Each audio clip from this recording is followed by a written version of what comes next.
Presented by That Time I Got Reincarnated in the same world as an anime podcaster, this is Shonen Jumping the Gun, the show where we set our sights on the first chapter of a manga and decide if it's a misfire or a bullseye. Let's see how many rounds are in this magazine.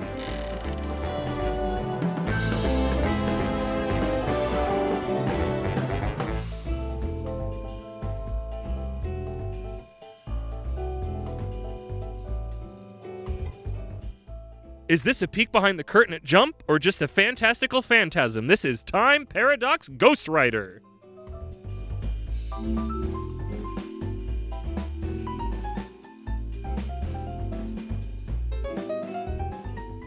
Welcome, everybody. I'm the manga editor that keeps this podcast from becoming too normal and for everybody, Moxie the Yin, here with my co-host, who I think could go back in the microwave to finish warming up. It's Isekai Sensei Sama Brad. Brad, how you doing? I think I'm fully baked. I said the microwave, not the oven. Ding! And here we are at, I don't think the end, at this whatever this is arc. No, this should be the end. Okay, we're here at the end of the Back to Your Roots / wow, that 99 Isekai sure was a humdinger. Because this is not the Heaven or Hell arc at all. We've been already recovering from that for a month now. Yeah. I've forgotten a lot of it. That brain tumor. And you'll forget it again after you listen to the episode. I sure will. And here we're at the end of it with Time Paradox Ghostwriter, which I think is just one that I heard. Again, because a lot of this was hearsay, because I hadn't read these. So it was hearsay of like, this one's a stronger one of the ones that got axed down early. Yeah. I don't know how I feel entirely. I guess we'll get through that in the episode. It seems like we might have sort of conflicting opinions with the wider audience for a lot of these. I guess, I don't know. Like, that's the thing with all of these. I mean, what? We're at the end of the... I'll save that for when we're done with this, because this is the wrap-up episode, technically. Shoot, how's that going to work? We'll figure it out. Oh, we'll figure it out then. I'm going to wrap this up. We're wrapping it up tonight, at least on recording, because otherwise I'll extra be done for.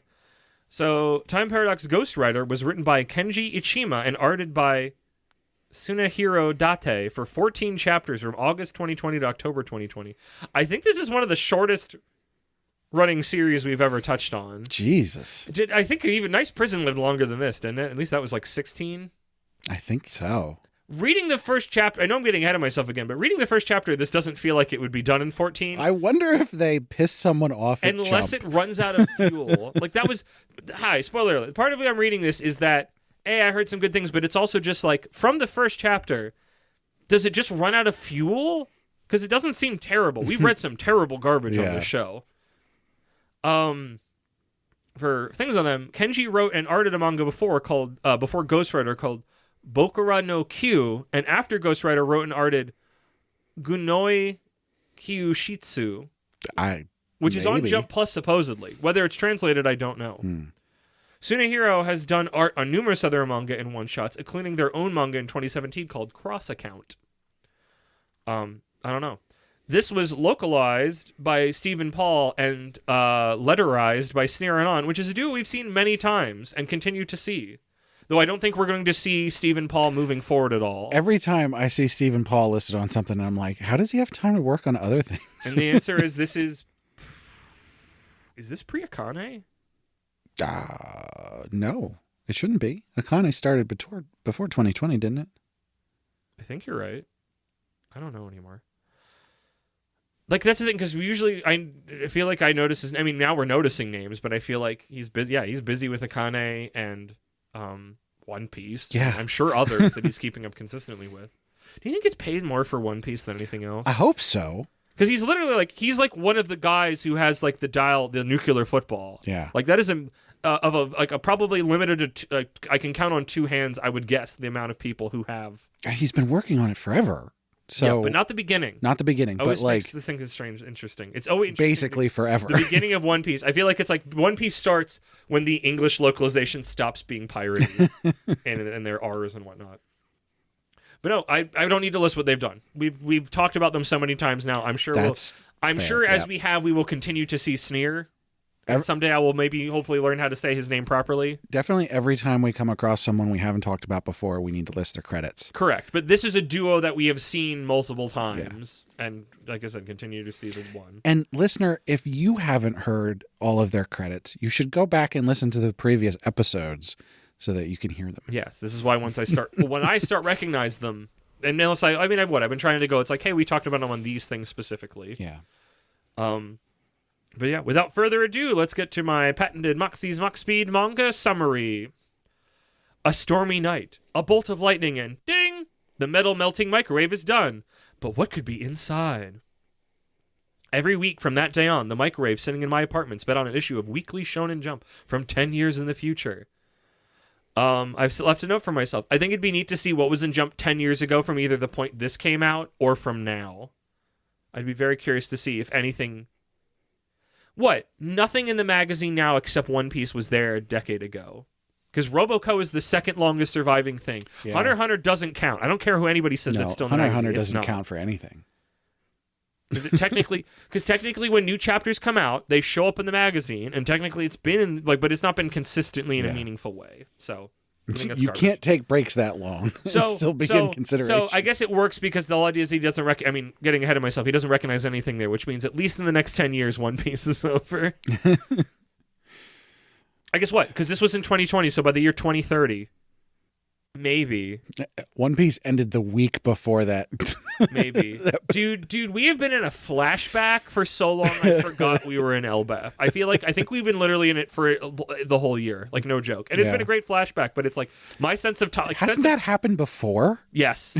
But this one's more important than that one. But even still, like... How can you have a series where you have multiple over 1 year of chapters flashbacks? You know what's really funny?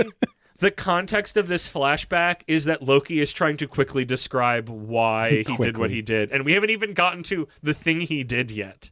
It's just really funny because it just sounds like he's fanboying. Not important. We're talking about this manga. Maybe Oda just wanted to write different manga. And he's like, I can fit a different manga inside this one. No, honestly, this is something I think he's been sitting on for, speaking of 10 years, over a decade. Mm-hmm. Like, I think he's like, I just need to get this out of my system. Like, this is important, a linchpin of the whole series. And it has been so far. Cool. Chapter 1, Jump Through Weekly Shonen Jump. On this spread page, we see our male protagonist and assuredly female protagonist. Or maybe antagonist. I don't know. The chapter ends before we figure that out.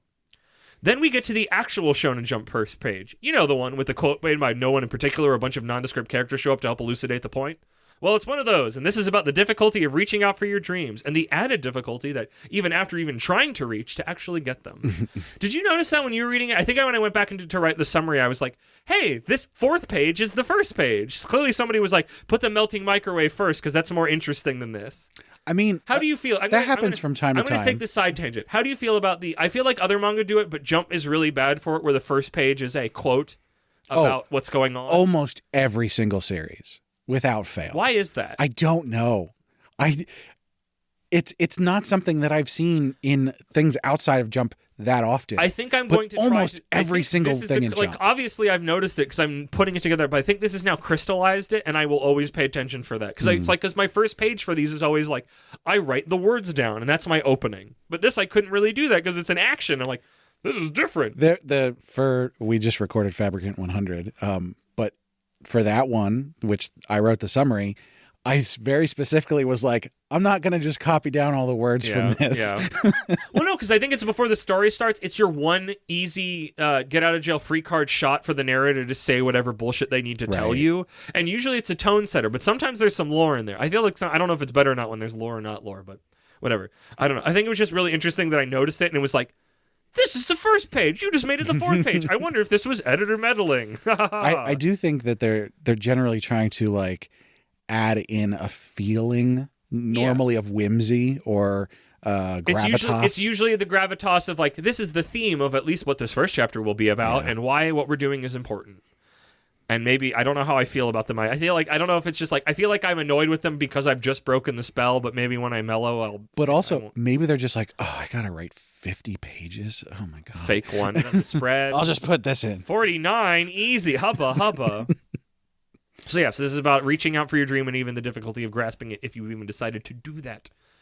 And we see our smiley protagoon doing just that, reaching out and grabbing the string of a balloon stuck in a tree and returning it to the owner. A small child, via falling out of said tree. It was no problem, he says. I bet this will make a great idea for a manga.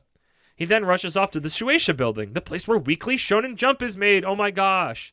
He is Teppei Sasaki, a 24-year-old manga writer hopeful. His editor, Kikusa, quickly reads through his latest storyboard as we're told the process of getting into Jump. That is winning the Rookie Artist Award, doing a one-shot, and then writing a full series. After going to an art college, he's been at it for 4 years, busting his hump as a manga assistant. And despite all his efforts, he hasn't even reached the one-shot stage. Kikuse always rejects his stories, but this time will be, oh, he's rejected it. This sucks. It's terrible, Kikusa says. He then proceeds to give my normal criticism about new Jump series. They seem very flat and lacking in personal fingerprints. It's too normal. And I'm immediately taken out of this because I don't believe that any Shonen Jump editor has ever rejected any manga. No, this was from 2020. They put it in the magazine and then they cancel it later. If it's no good. Again, I guess it comes back to what's not making it. Clearly whatever this guy's writing. You know what? Maybe normal would be good because it at least means the car is running. Right. So like reading this is like, I have so many thoughts and feelings about all that stuff. Teppei is determined to draw another 47-page draft for tomorrow in time for the deadline. An insane feat. We see him relentlessly drawing at home. That last attempt was his best work. What is he not seeing about his own ability? He's about to turn 25. Everyone else he knows has steady jobs now. How long can he keep at it? He finishes in time and rushes to work and gets torn to shreds again by Kekuse, who takes him down many pegs. So the thing about him being 25, I feel like that's not as big of a deal as it's making it out to be here. I think it's just because it's a big age milestone that he's been trying this for 5 years and has gotten nowhere. But like from that he's old, but it's like maybe it's not too late to pivot to something more stable. Yeah, I guess that makes sense. I think that's the idea. It's just like, my friends have gotten jobs and have stayed at those jobs for a while, and here's me still like barely scraping by, eating the base, like eating ramen packets, like. And I guess for a one shot, people get one shots earlier on in their career, but like the only actual young mangaka that I know of is the guy who does Kagurabachi, because I think he was 21 when that started. Wow. I feel like you need enough amount of like youth to have the vigor to be drawing weekly manga. Maybe bi-weekly. Maybe bi-weekly. Please Jump. I'm begging you. I know it wasn't directly you, but you made One Piece seasonal, which is a thing nobody ever thought would happen. You could have like twice as many series. Yeah. Don't do that. There'd be so many new manga. I'd hate that. We'd have to do a whole magazine worth at once. Blarg. Just do one episode. He's about to turn 25. He gets torn to shreds again. He takes the new thing that he's just slaved over on. He gets Teppei wants to make a manga everyone can enjoy. Who's everyone? If you make something for everybody, it'll be bland nothing for no one. If you just want to draw and get complimented for it, move back home to the boonies. That is a good point. He makes the point. Like, I like that he maybe goes a little too far of just like, I mean, because he makes my thing of like, have your fingerprints on. He's like, a cult following is better than this. And I'm like, A thunderstorm starts as he makes his way home, but he doesn't have enough money to even afford an umbrella. We get a montage of his coming up into the industry and struggles just to get where he is now, including a friend gifting him a robot. He's a robot from the future, and the future is in our hands. I think because he was like it wasn't clear. Did he win the award and then Teppei was the runner up, or was it just his friend giving him a robot? No, he won. Okay. He won. Yeah. Which is interesting because a bunch of the new series, I don't know about this last batch, but I've heard, I think on Shonen Flop they've talked about this before, where a lot of the new series are from the runners up or like third place from those scraping from winning the rookie contest or whatever, and the winners didn't get their series in, which actually sort of fits this. I know. Maybe this is peek behind the curtain. We see Teppei put the robot on the microwave. But cut back to now, and he's... Oh, I guess back then he put the robot in the microwave. Cut back to the now, and he's home wet and miserable. If I open my mouth and I quit comes out, that means I'm done. Just as he's about to finish saying I quit, a bolt of lightning strikes the house, specifically hitting the microwave robot stack. Well, now my fridge, microwave, and my little robo-buddy are all melted. I'm done for. But wait! The melted mess of a microwave dings. But how? And inside is an issue of Jump from the year 2030... and he doesn't recognize a single series in the magazine. There's no way this is real. Roboco should totally be running another. No. What is in the magazine now? Before I forget it, we actually talk about this actual manga amidst all these tangents because this is so juicy to just talk about Jump itself. What do you think's in the magazine now that could be running a decade from now? Or 5 years, even. Yeah, you're right. Because there's nothing in the magazine from 5 years ago. Yeah, I don't think anything that's going right now is going to live that long. I think Ichi will. That's 5 years is a long time. Yeah. How many chapters did Bleach have? How many years was Bleach? 700. Yeah. I think Ichi could do that. I don't know if it's successful right now, but I think Ichi's great. I think it's deserving of an anime as much as that word means anything. If there is something after the World Hater, then it could. In the same way that, like, Bleach kept going after each big thing that happened. I think he's still really in far the same away, way that Dragon Ball did. I guess you're right. Somebody bigger needs to happen. Universe Hater. Naruto did that as well to some extent. One Piece sort of does that. I mean, the Laugh Tale is always the big One Piece thing, feels but more. like One each Piece arc, will always feel more contiguous because it always has had an end game since day one that Right. it does actively feel like it's moving but towards. it still ramps up from like Oh, yeah. island to island, or rather arc to arc. It goes up, but arcs don't feel as disconnected from everything else. They don't feel like a new. I mean, it's always a new idea, but again, it always feels like you're moving towards that point. So I would think for Ichi, World Hater would happen within 5 years. Yeah, true. I don't know. I want something to. I just think it'd be interesting. And I mean, I think Akane is probably not going to. I don't think Akane. I don't want Akane to go another 5 years. I love Akane. Yeah, but I don't think it has 5 more years of. Sakamoto Days is going to be over. Please. Kagurabachi probably can't go that much longer either. We never know though. Who knows? Yeah. The year 2030, you gotta. And hey, a new series called White Knight is starting. He gives it a look and it's amazing. And all his freaking out over the manga's amazingness, he wanders out of the house and back in and he can't find the jump. Was that just a hallucination? Did I just imagine that? If I just imagined it, I need to draw it. He rushes through the night to draw it all out. But thinking he's like, wait a minute, I have to pare this down to a one-shot. And he works tirelessly to get it done on time. He rushes into the office the next morning to present White Knight, despite not being allowed back in. You must read this, but Kikusa smacks it at his hands. Give up, you have no talent. Then the editor-in-chief politely steps in, and business polite chews Kikusa out for thinking he knows best. He then goes on to read Teppei's draft, enjoying his award winner from back in the day. The editor-in-chief stands in triumphant light. This is astounding. It should go directly in Jump. Nothing like this has ever happened before. Did you make this? Yes, I made this. To get it put together, he went home and got his classmates to work on the series with him. But while he was away, his melted microwave was still spitting out future issues of Jump nonstop. Then we cut to somewhere completely different, and Ichan is mentioned. The new weekly Shonen Jump has been brought to them, along with some food. The food is left, but the magazine is quickly snatched up instead. This is 17-year-old Itsuki Aino. What is my White Knight doing in Shonen Jump? Teppei Sasaki, how dare you? To be continued. Literally to be continued panel. But not for too long. Only 13 more chapters. Only 13 more chapters. Is Kakusei an asshole? Is he just a shitter? I mean, yes, but not necessarily. Like, that's what this whole editing thing is. Like, I feel like two people should look at it, but that's like a hard thing to put together because it's like, what if the one thing is just not to that person's taste at all, or they just suck? Even if, like, because it's like, I went back and forth, I'm like, who's an asshole? It's like, he's saying a lot of things I think and feel, but he also just, I can't read the manga this kid's writing by virtue of, duh.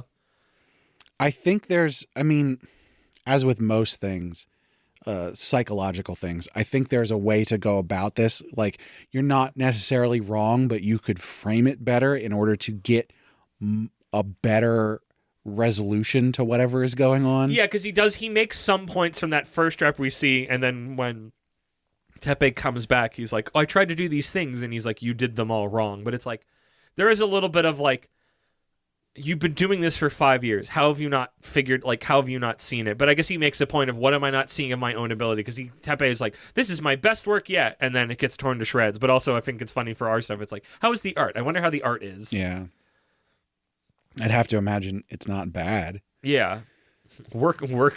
Yeah. I mean, because pretty much everything he's talking about is the story. So I have to assume that the art is you like, fine. oh, make the characters more interesting. It's like, I gave them quirks. It's like, that's not depth. That's just quirky. You just made them quirky. Yeah. And it's like, yeah, that's a good point. I think I'm happy I got to this manga now in this arc, and just in general, of like us talking and thinking so much about like what goes on behind the doors at Shonen Jump, Weekly Shonen Jump, in the editorial. I definitely think this makes sense as sort of like a culmination of the past 100 episodes to some extent. To some extent, especially with like of us covering what's been in the magazine for over 2 years and what's come into it. Because I would love to know the percentage of things we've covered in it, because it's now most of it. Yeah, I mean, I think there's only a couple things that we haven't covered, and those are sort of like One Piece, Roboco, Sakamoto Days. Yeah, and to some extent we did cover Sakamoto Days, just not. No, but if I'm saying even show. just Shonen Jump, I want to look at this. I'm now very curious. Obviously, I would need the full number to know what a percentage is, but also we haven't covered Hunter x Hunter. It's not in the magazine. Ichiwich covered. Kagurabachi covered. One Piece not covered. Jujutsu Kaisen Modulo covered. Sakamoto Days not covered. Blue Box covered. Shinobi Undercover undercovered. Hero Girl and Demon Lord covered. Someone Hurts. I keep forgetting about it. Covered. Ruri Dragon not in the magazine but covered. What are Akane you Banashi looking at? now covered. I'm on the app. Witch Watch technically not covered, and by technically I mean not at all. I always forget about Witch Watch. It'll be gone soon, I'm sure. Roboco and me and Rogogo, not covered, but I love it.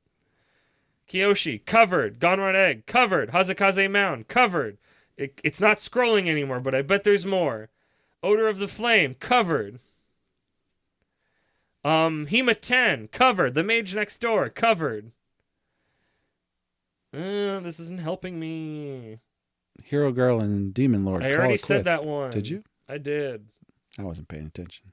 A bunch of dead thing. Nue's Exorcist. Did I already say Nue's Exorcist? Covered. Somehow. Still alive. Did you say Kagurabachi? Kagurabachi. Covered. Our first episode, was it not? Yeah. If I didn't have other things planned, I would really want to revisit Kagurabachi. But I want to mag dump Kagurabachi to get me reading. No, I think it makes sense to mag dump that. Yeah. Especially as far as it's gotten so far. Yeah. Maybe we can figure out, unless that already happened, when we hit like our 3rd year anniversary. Is it in October? Did we start in October? Yeah. Okay. So yeah, maybe if I remember, October of 2026, we'll mag dump Kagurabachi if the timing works out. But no, this manga, I feel like by virtue of all the tangents we took, this manga is just an excuse to talk about Jump editorial. Yeah, to an extent. I'm interested in what this is doing, but I especially if you listen to the last like 20 episodes, and especially the ones that are the brand new series, it's just a lot of us going, what the fuck is going on at Shonen Jump? What is being let in? Because again, my big question is, what is not making it? Yeah. And why? Is there I would say, is their wall too high, but it's not. Like, what's... But are maybe they so scrounging for stuff? I'm wondering if, like we're seeing in this chapter, if like there's just a bunch of editors and they are each doing their own thing. Well, no, because they're constantly putting out new series on Jump Plus, which I would assume is similar humans to look over it. So is it just people don't want to do a weekly series, which was why I continue to go, just make Weekly Shonen Jump a weekly magazine that prints every other, or just prints like... Or everybody does the what some of the other Jump Plus stuff is 3 weeks on, 1 week off, and then you just stagger it. So that would go to what I said the other week in one of the new series episodes, where I said maybe they just don't have a big of a pool to pull from as we thought, and like it's really like when they're looking for a new series, the competition actually isn't that big. Well, no. Again, I think it's because they just keep putting in everything in Shonen Jump Plus. Ruri Dragon was in the magazine and moved out of it. Black Clover was in the magazine and moved out of it. Chainsaw Man was in the magazine and moved out of it. I think it's just a weekly release schedule people just don't want to do that anymore. You can't live a life if you do that. What was the story recently? It's like there was like stuff in semi-recent Kagurabachi chat. I say semi-recent now. It's been months since that happened because this is coming out in like 2 months or whatever. But like recent Kagurabachi chapters had like art unfinished that he could, so because he didn't have enough time because he was getting back from like a con overseas or something, and it's like, I don't think humans are supposed to, I don't know how humans did it before. Maybe because there just wasn't as many other things to be doing at any given time. Yeah. But also just like it wasn't healthy for them back then, and we just know better that we shouldn't be doing it now. Yeah, probably. It's why that it's like I both curse and say a prayer to God every time there's a break week on One Piece, and I go, Oda's taking a little break, I guess, I hope. It's like, I'm sad there's no manga, but it's like, I need him to be content and alive and functioning. And I want his good health. But yeah, I think everybody, I don't need all of this manga week by week. Like, let them take a break. Make it so it's not weekly. I imagine that they haven't done every other week. Like I said, if they had different series in each one, because then they'd be worried that people wouldn't buy. That's always the thing that I had is an A team and a B team would be found even if it was unintentional. I think there's a way that you could mix them up though, so that people could still have a break. That's why I said like a staggered like 3 week on, 1 week off, or maybe even a bigger break than that. I don't know, but just something to make it more livable. Because like that, I feel like that's what like I feel like it's like every other week. There's like I think it is every week. Like there's a new Shiba Inu Rooms chapter, or there's a new, I don't remember what's else on Jump Plus I'm reading right now. Astro Baby kind of did whatever it wanted then, and Spy Family too. But I think some of that's because of the anime. But it's like it's like they come out with a fairly regular thing. It's just not every week, and it's like I don't think we need manga every week. There's so much gosh dang manga. Like I think, just don't do that. I guess you could make the magazine slightly smaller. And just, it's just every week is just like, here are the ones that are running this week. In order to, you would have it. You have a pool. Not every series would be in every single week. The magazine is every week, but the series in it are not every week consistently. It's maybe sometimes it's 2 in a row and then 2 off or something. I don't know. Somebody that is all that works under the hood could be more better to put numbers together to make something livable. I love how much we're not talking about this series. This is where, I mean, we definitely should talk to somebody who knows what they're talking about. Yeah. Maybe B can help us out. B but might know more. Are there other magazines that are weekly that are like doing this? Maybe that's a future arc if we get an answer of ones that are running currently, to just grab 4 series out of them that we haven't looked at and go, what's up with these? Yeah. Or like if we could somehow get new ones. I don't know, but like maybe it's just because a part of me goes, oh, maybe it's just because we're in the West and Shonen Jump's the one that we know the most. But then I go, but the ones in Shonen Jump are the biggest ones on the planet. That's why they made it over here. So I just posited that question, but I know for a fact that there's other series that run weekly because I read a bunch of them on K-Manga. Well, there you go. I don't know what magazines those are in though. But yeah, those run every single week as well, and some of those are pretty ambitious. So I don't know. Well, also, are you getting them week by week, or is there a Japanese backlog that are coming That's a good question. And the answer is, I don't know. Yeah, I don't have an answer to that. I know that I get them every week. Yeah. I think that implies a certain amount of weekliness to them, I guess. So, yeah, I don't know how any of it works. I'd be very curious to learn. But this manga in general, so I read this weeks ago trying to figure out if we were going to reload it or something else or not, which I guess has already been found out. Time is weird because this is the last one of the set, and we're doing funky things this one. And another one that you've already heard, I think, at this point. Right? Time's weird. That happened last week. Oh, my goodness. For them. For us, it's sometime. For us, some of it happened, but some of it hasn't happened, which is very confusing. And some of this hasn't happened either. This is why I started the spreadsheet. The spreadsheet, we'd be dead without the spreadsheet. I wouldn't be able to do my dumb bullshit planning without the spreadsheet. But no, like, I don't know what to feel about this manga, because this manga is mostly just, as you've seen, a jumping board to talk about Jump. Yeah. I think the manga is fine. The reason, whatever, spoiler, you've already seen it on there. We're reloading this, but we're doing a weird one, but you already know how, if you listen to the last episode, is that because Brad did Build King, which I can talk about, which we haven't experienced yet in this part of the timeline. is that me personally is going to reload this manga, and then I'm going to talk to Brad about what happened with it, in the vein that he already talked to me about what happened in Build King. A thing that hasn't happened to me at this point in time of me recording this. I have a feeling that mine is going to be easier. Correct. And partly why I wanted to reload this is that I don't know what happens next. Where do you go? Because, like... that might be why it's only 14 chapters. Exactly. Like, that's the thing. It's like, this isn't a bad start, but I'm so curious how does it do what it needs to do in 14 chapters, or does it try to become something and then get its knees cut out? Yeah. I don't know what this... I can't envision what this becomes, though.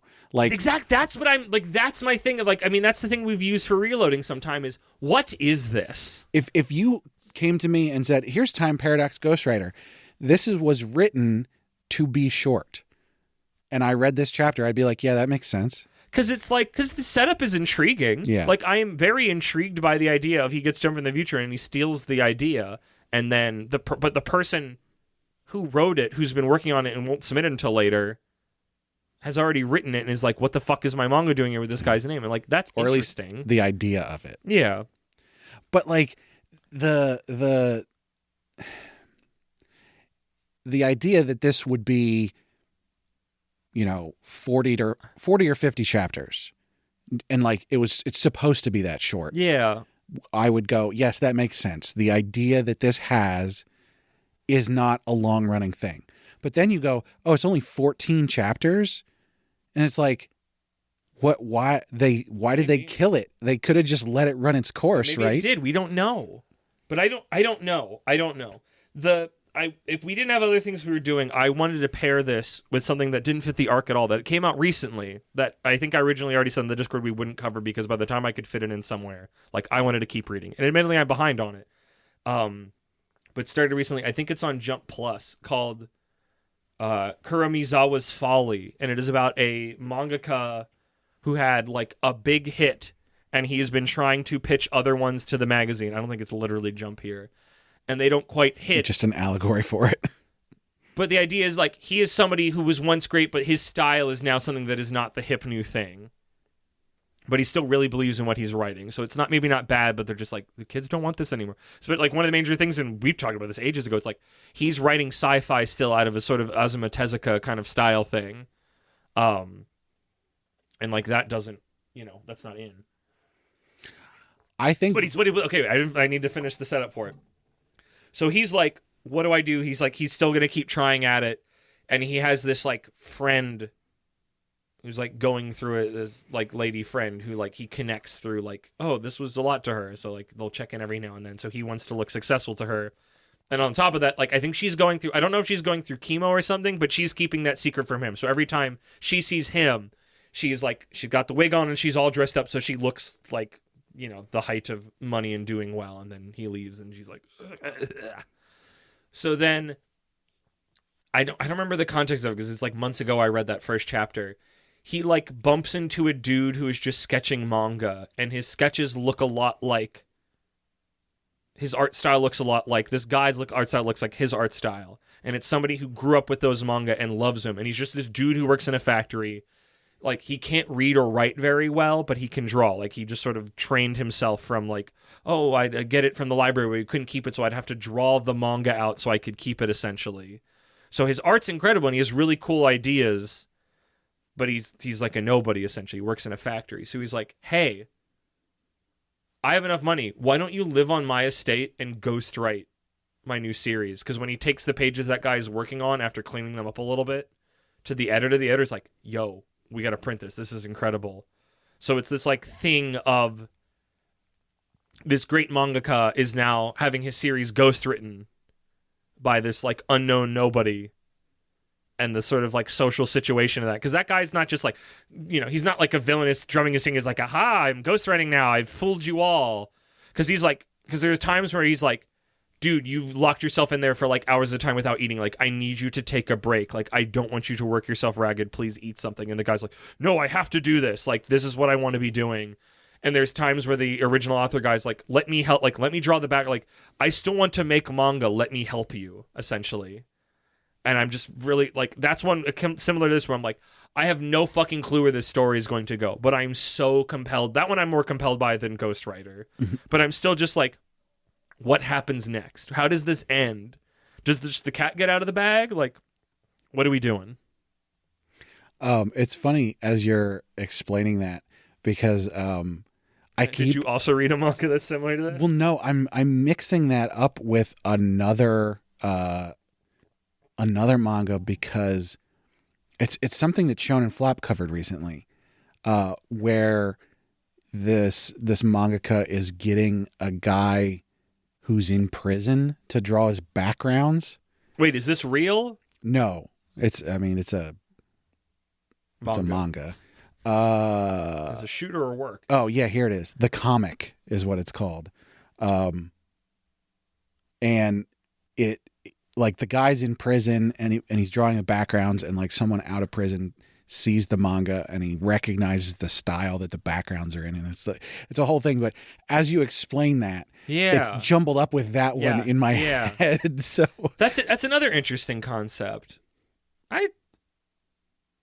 It's a good episode. Does the guy, the main mangaka who's getting, like, did he get the prisoner to draw them? Like, is the prisoner doing it against his will, or is he being credited or paid he's or not something? being credited. I don't think he's necessarily doing it against his will, but there is like some mystery and intrigue around it. Yeah. And it's comic with a Q at the end. Just interesting. If you're going to search for it.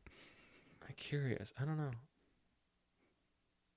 But yeah, there's clearly something to the manga being made by other people, but the context to make it more moral feeling than not. Maybe it's not their work, but they're passing it off there as their work. Maybe it's a theme that comes up a lot because mangaka have really bad.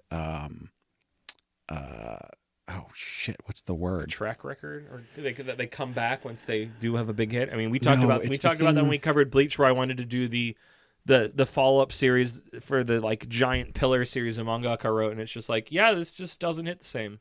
It's the word when you don't think that you're good enough, but people think you are. Imposter syndrome. Yeah. I wonder if mangaka just have really bad imposter syndrome. I mean, maybe. I feel like now that I say this out loud, we've already kind of technically did something from that arc of the follow-up series after an artist doing a big series, because that's what Build King was to Toriko. Toriko ran for hundreds of chapters. Yeah. And then just Build King came and went. So Build King that we already covered, Samurai, Cyber, 6, whatever the heck the Naruto guy did, and then Burn the Witch that Tite Kubo did, and then whatever Toriyama did after Dragon Ball. And One Piece isn't over yet, so I can't use that. Another One Piece is gonna end, and Oda is just gonna be. He's just gonna turn into. He's gonna sail off into the sunset. Good for him. Oh wait, you can't sail into the sunset from Japan. He's got enough money; he can do that. What's another big series? It's the Land of the Rising Sun. Gotcha. What's another big pillar series? Why am I blanking super hard? Jujutsu Kaisen. Fucking Gege just went crazy. No, Gege was crazy to start with. Modulo. He's not trying. He's just forced to write it with a paycheck. Man, we're just like talking about everything but this actual manga. Does Teppei suck? Is he bad at manga? I don't know. Or is the world? Because that's the thing. Is Kakusa an asshole, or does Teppei suck? Is he just the loser and he's lame and he just doesn't know? Because we can't see what. I know. It's like that's what it's like. The box, the black box means we can never know. And the chapter doesn't really give an indication of whether it's good or bad. Yeah, because the editor coming in going, hey, this is great. This manga that you didn't write that you wrote. And I guess it speaks somewhat to his ability that he remembered and was able to art it out and like edit it down, but that doesn't mean it's great. It could just mean the greatness was so good that even when he sliced at it, still worked. He did win the rookie award, and that head editor remembered and you just said that doesn't mean the other ones, they never make it into the right.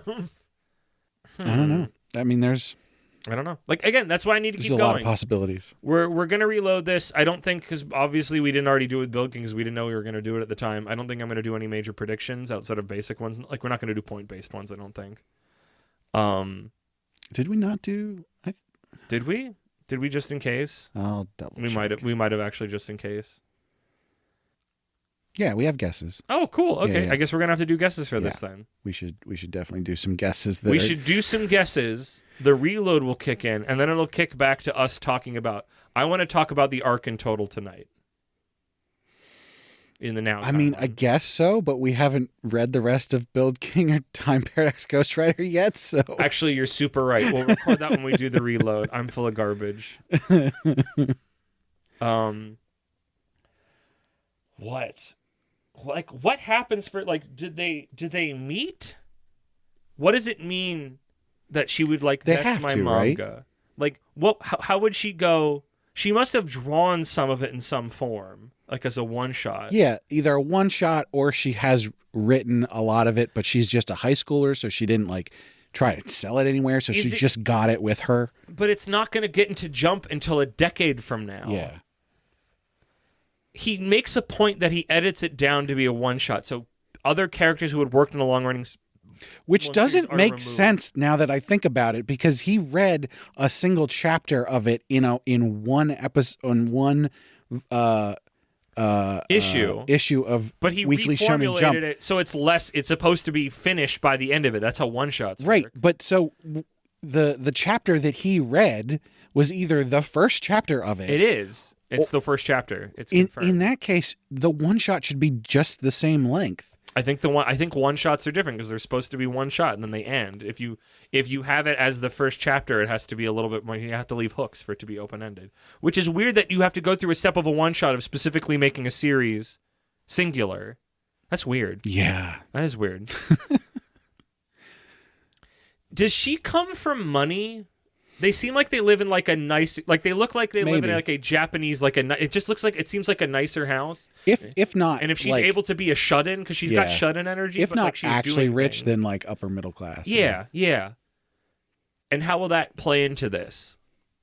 I mean, I think she's obviously got something going on, like psychologically, to be in that. She can't leave because she's like in a weird dark room. Either that or like she's depressed or whatever. Like, there's obviously something going on. Okay, and then also the microwave is still spitting out manga, which he's not there. He's at like a home studio. With that his also buddies. doesn't make sense because we saw in the first time that it disappeared, and so why don't those other ones disappear? You're right, because the disappearing is what gives him enough plausible deniability, and I think the readers in a reader's mind that he gets to go, I must have hallucinated that. Wow, this hallucination is great. I should write it down. Like, where it's not like it's not so directly stolen to him. Right.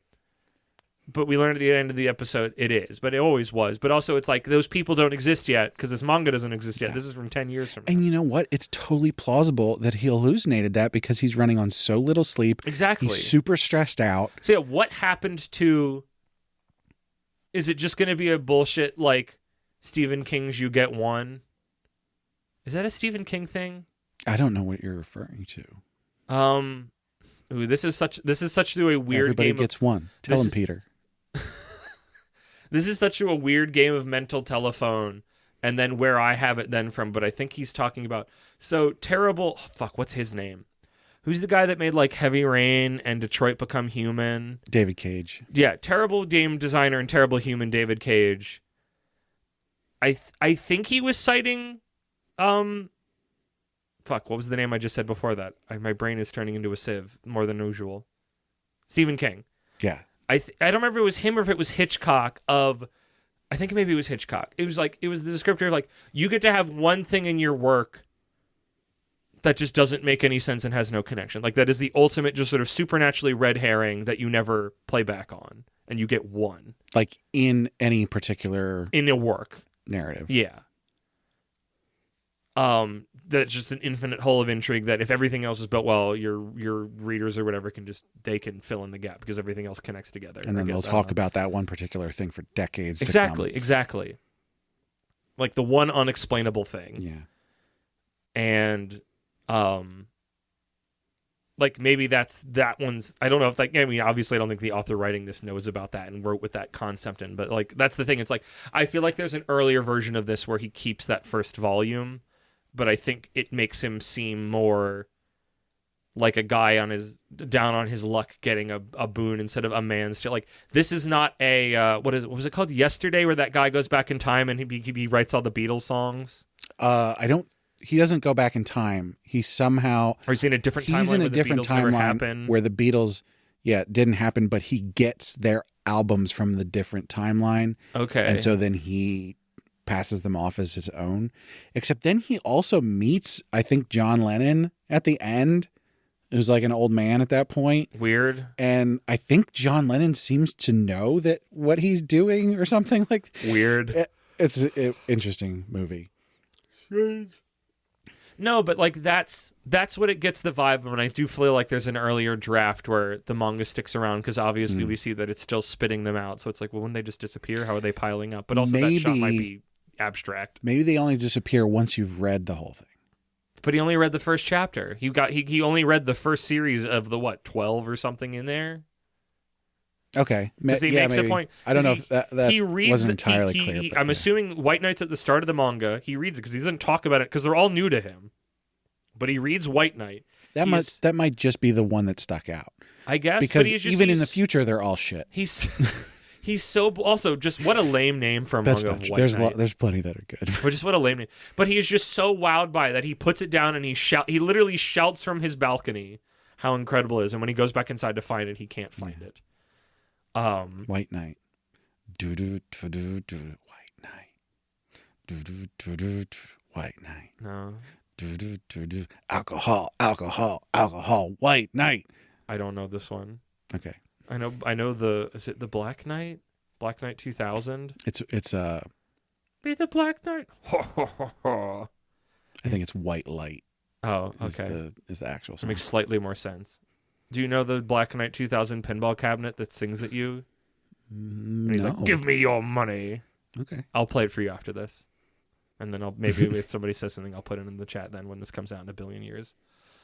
It's only 2 months. I need to write down prediction. That's like a billion years to me. I'll have finished my show and then gone and come back from a cruise by then. That's like 50 lifetimes from now.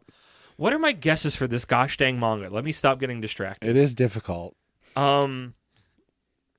It's because that's my thing. That's why I want to read more, because it's like they meet and then what? What power does she have? What would it mean if they met and talked about it? How does she feel? Like, what does it mean? Like, what does it mean if they formed up and went, "That's my manga," and then what? She stops him and the manga ends? He fights against it and he's kind of a shitter?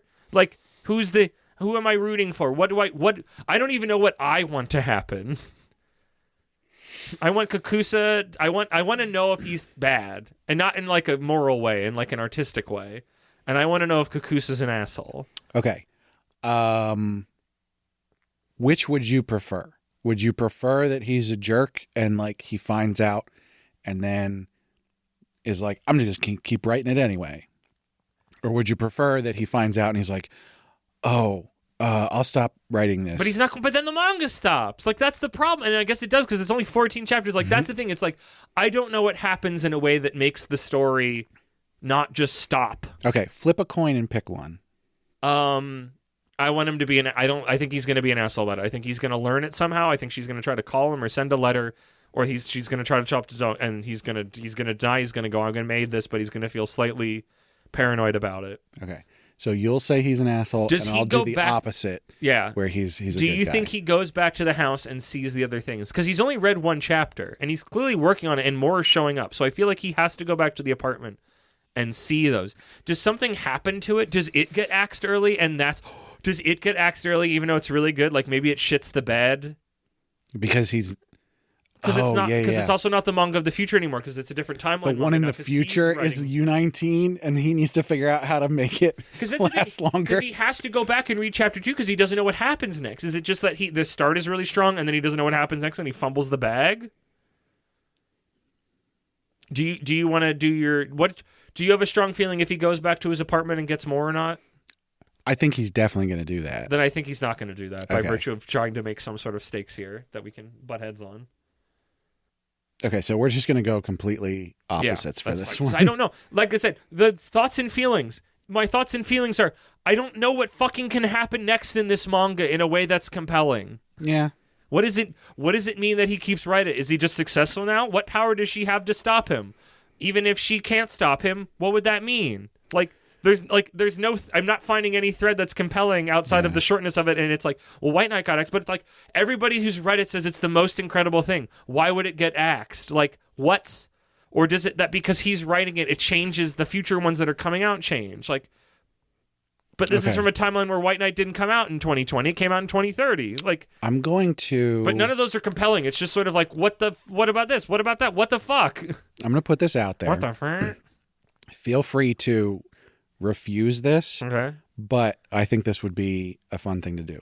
Because this is so short, I think for the reload, we should check out the final chapter. I'll just read all of it. I was going to say, chapters. if you want to read the whole thing, I think that would make sense. It's 13 chapters. It's so short. I don't even know the next time we can record. I can knock that out. And so, normally we do these guesses and it's like, does this happen within the first volume? But this is so short and so strange. Let's also put a guess in here. How do we think it ends? I don't know what happens in chapter 2. I can't find any thread that moves forward with this story that makes any like meaningfulness. Because like this first chapter is not bad. It's well put together well enough. Like I'm intrigued. I just don't know any path forward. I am going to guess that the end of the series is White Knight that he is putting out gets canceled. Do you think that was the plan, or do you only think that like okay, here's my big question.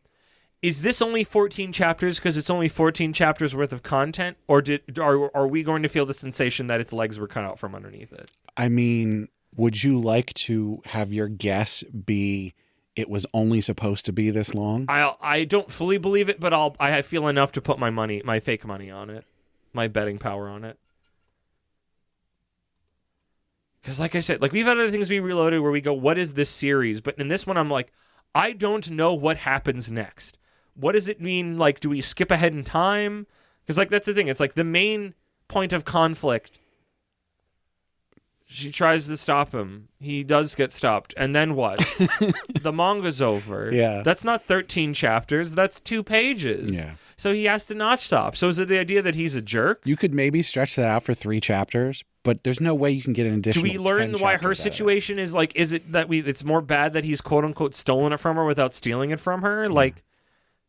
Like if he has a change of heart, he just stops. And then I think that's the problem. He's like, if he stops, the manga stops because there's nothing to do then. Mm-hmm. And it's not like a deity being fully like gave him like this thing. It's just like a weird like, oh my gosh, because the robot. I like the robot. Future robot. The future robots. I like that as the idea of like why manga from like. Is it he's secretly the one that wrote it in the future and it's a pen name? But that's the first chapter in that one, so I don't know. Like, I mean, it's got to be a different timeline. One Piece will be as of right now, White Knight One Piece is will coming be in the out. 2030 Shonen Jump. They're not going to put it out again in 10 years, right? Yeah. So he's changed the future already. He's changed the future. That's the problem. Is it's like the quantum future. You've changed it by observing it. If he gets another one, is the chapter 2 the follow up? Would it just not be there because he already published White Knight, or it'll be something else? And then, but if he doesn't get that, how does he know what happens next? He just keeps writing one shots from different popular series in the future. He's just he's a trendsetter because he just takes what's going to be in Jump in a decade and then writes it this decade. Yeah. He just speeds up the timeline. Well, we're gonna find out. Brad, I don't know. We're gonna find out. I've never been in this particular flavor. What happens next? Because, like I said, it's not like because so many. I guess you said no many times we go, what is this series shaped like? We can pick at story ideas and shapes, but a lot of the times we're just like, this first chapter didn't feel indicative of what the series is. I think this chapter is indicative. I just don't fucking know where the story goes at all. I have no, as someone who writes a bunch of these summaries, as somebody who has written his own stories, I don't know. Every path I go down doesn't make any sense to me and is not compelling. So clearly, I'm hoping there's some middle ground that threads the needle in a way that I haven't considered yet. Because I think her whatever's folly is very compelling. You know what's funny? I'm pretty sure I listened to the Shonen Flop episode about Time Paradox Ghostwriter. You just didn't remember? Well, I'm looking at now. It might have been one of the first episodes I listened to because it's from 2020. Wow, they were pretty part and parcel. Yeah. Episode 13. Unlucky 13. But I don't remember a single thing There you go. from it. So, yeah. So you will be able to talk to our future selves where I tell Brad what happened in the entirety of the 14 chapters of Ghostwriter Paradox Time Ghost. Yeah, those are words. Something like that. And then our future selves talk about this arc that is called that has now been renamed and rethemed to Back to Our Roots arc, parentheses, boy, that 99 isekai sure was a humdinger, wasn't it? It's funny because I think this episode is going to be far and away the longest episode, but it's like 75% not about this manga. Yeah. It was more jumping off points to talk about other things. And maybe that's what it'll be. Maybe this is just a more like, here's behind the scenes about how stuff gets through Shonen Jump, but I don't know how much more there is to talk about. But I really hope there's some real stuff in there. I hope so. I hope there's more of that. I hope we spend more time with the editors, I guess. I don't know. Like, character-wise, like, this is a manga where I'm just so uninterested in the characters as human emotional things to relate to, and they are just sort of pieces in a bigger machine. You could probably spend story machine. 5 or 6 chapters waiting for the girl to get to him in sort of going through the process of what it actually looks like to get in Shonen Jump. And getting assistance. How much will they hand wave it or not hand wave it? Is this a secret extension of the Kraftwerk's arc? Because it's the secret arc of manga about making manga of this, that Kuragawara's Folly, Bakugami or whatever the fuck that we're not covering because totally the writer's a shitter. A fourth thing. Did we do our thoughts and feelings yet?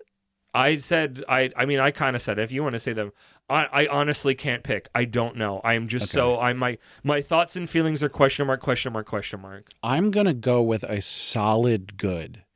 And that's like, I want to say on the upper end of good. I think the art in this is pretty good. Yeah. I think there's the possibility of an intriguing story here, which we didn't get enough of to know for sure. Yep. So there's a big question mark there. Good with parentheses. I could drop this like a hot fucking potato the second I reach chapter 2. As far as feelings, I think I'm also decidedly in good. Like, I want to know what happens. I don't necessarily care to read about it, but I'm looking forward to you telling me what happens. I'm excited to tell you too. And to that end, in the vein that I was excited that you were going to tell me what happens in Build King. Yeah. To that end, I would say I probably wouldn't buy this. I don't want to buy this, but I need to know. I would sit and read I would leaf through it at the library. Probably this is very much. Probably read the whole thing in one sitting at the library. Yeah, that either or not the library, the bookstore. This is not at a either library. Way. This is probably not physically in America. But if it was, I'd read it in the bookstore, or at least I'd leaf through it and go, "What the fuck?" I'd page it. Like this is definitely I page forward and go, "What's happening?" After reading the first one. But yeah, talk to our future, past, future selves. We've created our own time paradox here. This is a time paradox. You're right. This is a fission mailed situation. Doodle doodle doodle. Doodle doodle doodle. We're back. If you listened to last episode, you understand we've done this new thing called Akimbo Reload, or I'll change my mind the next time we do it. I don't know. Where one of us read one of the series we wanted to reload, the other one read the other. Brad read Build King. He read all of Build King, and I read all of Time Paradox Ghostwriter. All 14 chapters of it, I believe. They were short. Yeah, it was short. It felt like forever, though. So I did not take as fastidious notes that Brad did, because also just like a bunch of bullshit happens that doesn't matter. It's a good thing I took notes. I didn't remember what happened. Exactly. I had to like re-remember some of the notes I wrote down. So some of my memory might bubble up as we're talking. So chapter 2 instantly walks back the whole I'm plagiarizing thing, because supposedly from what I looked up, Japanese audiences fucking hated that. They don't like it. The whole thing at the end is that there's this girl and she's like, I'm going to go get him. Yes. So first off, he has to spend a lot of time after he's gone back to his home area to talk to his buddies to put together this thing. And there was a whole bunch that built up from the microwave, like, right? Yes. Yeah. So when he's back, he sees them and he's like, oh, fuck, I can't do this. But then he's like, well, wait a minute. These kept showing up. So clearly me writing this now doesn't happen in that timeline, because if I wrote this now, it would have stopped, right? So that's his idea, is that he's now in a different timeline than that one. They have diverged. So he's getting these manga from a different timeline. So even though I'm plagiarizing and I've stolen this and that's really bad, actually, maybe I'm actually doing a good because I'm bringing this incredible manga to this timeline because now that this timeline won't get it because I've done this, I'm doing a service. But also, I'm plagiarizing and I feel kind of icky about it. So that, like, he spends a lot of time in pages going over this concept and like being worried about it, but also like giving reasons why it's kind of okay, but also like, oh, and there's just a lot of time where he goes, I don't want to do this anymore. And it's just not interesting or fun. So he goes in, he's back, he's come home, he's seeing all these other things. He goes into Jump to be like, here's the one shot and all this. And he's putting his team together because like the one shot did so well. Oh my gosh, Brad, the best one shot they've ever had. Even though it's like the 2010s or the 2020s, the mailroom they've never gotten more mail, even for any at all, especially a one shot. Like, oh my gosh, everybody loves White Knight. Like, what an interesting original name. Also, like, we barely ever get to see what's in White Knight. It's not important. But who should be there when he's going there? It's that girl, but he doesn't know her, but we know her. And when she says her name, we're like, oh my gosh. And he's also like, oh my gosh, she's the one that wrote White Knight in that other timeline in the future. And she's really weird. And they have this standoff where she's like, that's funny. I had a manga called White Knight that was very similar to yours. Isn't that weird that we just both separately wrote White Knight? Why is she there? Because she saw that one shot was in Jump, and she came out to then talk to Jump and work on it. She's a high school girl. She might not. She is not. We learn later she is not. She is a shut-in because he makes the point of like, why are you in a sailor uniform? It's that like she was bullied in school for liking manga. She liked manga, and that's why she was bullied, and she didn't want to go to school anymore, so she became a shut-in. But she was used to wearing her sailor uniform, so even as a quote-unquote adult, I don't know how much older she is, that's what she wears now. Okay. And they just let her into the Jump building? I guess because the things that she wrote are good enough that she gets to join the team. Okay. That's working on White Knight. But before that happens, when they're both talking about it, before that, he thinks she's going to kill him because she pulls out this sharp pen nib, and you get this cutaway that talks about like, oh, this is a sharp pen nib. Many a mangaka has cut themselves and drawn blood on this thing, and she's just holding it out at him. And he runs, and she's chasing after him, and he's like, she's gonna fucking kill me. She knows I stole this from her. And then it's like, and she like jumps on him, and he's like, I'm so done for now. Like, this is the punishment I deserve. And it's just like a big bit. And it's just like, oh, you're a big manga, like, you're really good. I wanted to show you this. I wanted to talk about pen nibs with you. And I chased after you because I thought that's what, why'd you run away? Like, and it's just this big, like, oh my gosh, she knows. She's going to kill me. And then just like, no, it was just a fake out. And a really like ham-fisted fake out at that.